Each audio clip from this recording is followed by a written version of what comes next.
Alright, I want to demonstrate how to use the pen tool to start constructing shapes in Photoshop. So let me do that. Take the pen tool. You press one click and you don't let go. You gotta hold that click down. And then you extend without releasing the click.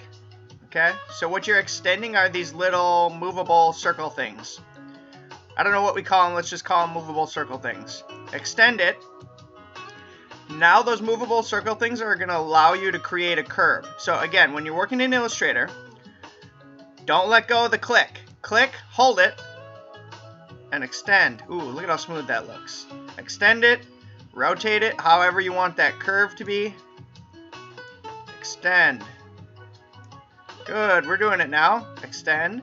So right now it's filling brown in the middle of this shape. Extend. Ooh, doesn't that feel good?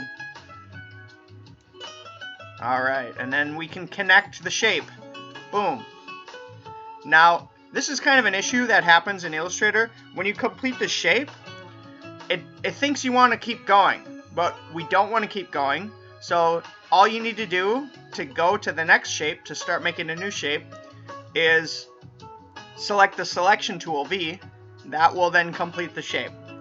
And then you got to go back to the pen tool. So it's a little annoying, but once you get used to it, you'll get quite good at it, quite quick at it. Now let me just discuss some of the settings of these shapes. So right now, these are the settings you want to pay attention to in Illustrator.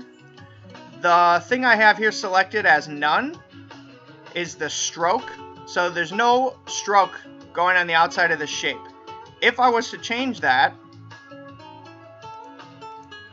now there's a black stroke. Okay, so you can see this is the shape, but there's no fill now because the fill is white. If I want to change that fill, you got to select it, and then you can pick a color. Now it's filled. If you want to get rid of that stroke, so now what you have is a red circle fill with a black stroke on the outside. If you want to get rid of that stroke, go to the stroke, hit none. Boom.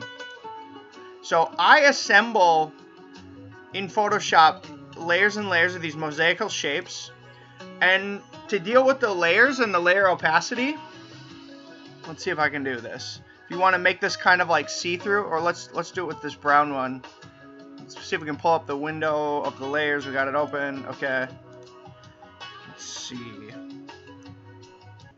So if I want to adjust the opacity of this object, there's this thing here, the transparency bar. Okay. So let's see. Let's test this out. Change the opacity 40%. Yep. And now I can bring this. Oh, it's underneath. Over top or underneath certain objects. And you can see how you can start now building up complexities of colors to make beautiful things. So what I want you to focus on today is getting used to the pen tool, getting used to pulling out those anchor points, not releasing the click right away, creating shapes, changing the opacity of those shapes, stacking them up over top of each other. And let me also give a couple other pointers. If you want to make sharp stuff, you do a single quick click, okay? And if you want to do like a sharp thing, I'm not pulling out those round curvy things. I'm just hitting the click button real quick. That's how you make the sharp points. Now, let's say you have something and you wanna manipulate it or edit it in a way you're not satisfied with that shape. These shapes have what are called anchor points. This has 1, 2, 3 anchor points. If you select the direct selection tool, A, you can click on these individual anchor points. When you click on the individual anchor point, it highlights it and pulls out the round circle things. Now you can actually grab the handles and move the handles. So if I wanted this point sharp, I can actually bring the handle all the way into the point, grab the other handle, bring it all the way into the point, and now I have a sharp point.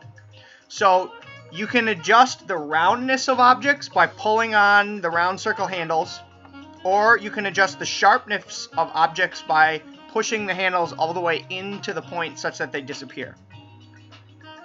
Now, sometimes it's beneficial to do what's called adding an anchor point. So let me see if I can do this here. Let's try this arrow with a plus. Let's see if that does it here. Oh, that didn't do it. Okay, let me figure this out. Ah, I found it. It's in the pen tool. In the pen tool, add anchor point tool plus. Sometimes you might want to add an anchor point right there, and then you can grab that anchor point, bring it out, change the handles to get it how you want it. It's going to be real uncomfortable at first getting used to this system, but you have to get used to it if you want to start getting fluent and quick in Illustrator. And once you get used to it, I think some of you guys are really going to like it. It's really going to open up some potentials for you. And again, in Illustrator, one of the things I love about Illustrator is sometimes people who are inherently good at Photoshop, Illustrator really challenges them. And sometimes people who aren't really good at Photoshop really have also oftentimes an advantage in Illustrator. It just clicks with their brain. So you're going to see some people really excel who you're going to be surprised by, I think. So I'm excited about this process of the class. Okay, so enjoy Illustrator.